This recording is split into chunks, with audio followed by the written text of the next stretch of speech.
Afternoon, good evening. I'm Coach Christine Tan. So, click natin yung Discover. Click po natin to yung nasa taas, yung Enter. Tapos, Crypto Pool. Enter.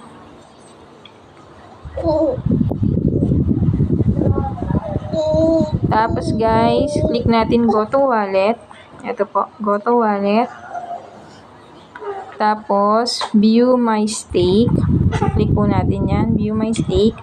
Scroll down natin. So, meron 271. I-claim na po natin yan. Confirm. Tapos, passcode. Confirm lang. Click natin yung confirm. Tapos, Yaya, si baby, wag mo paingayin. Click confirm. Ayan.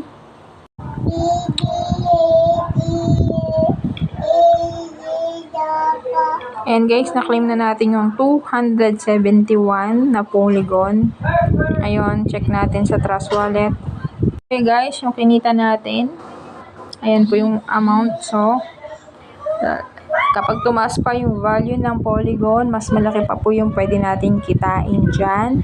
So, for example po, meron ka ng 1,000 na Polygon.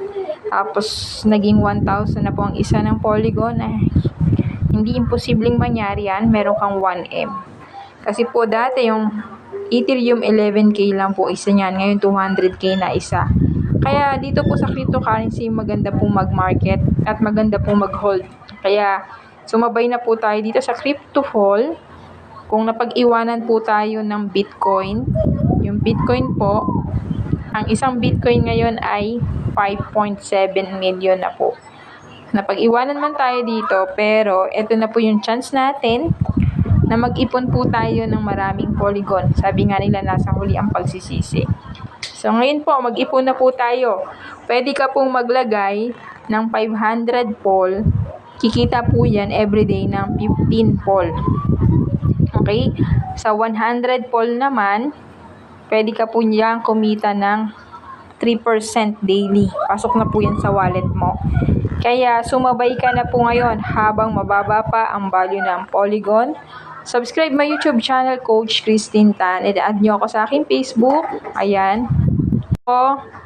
Add nyo po ako dito. At mag-comment kayo ng how para masagot ko po ang inyong inquiries. Thank you and God bless. Bye-bye.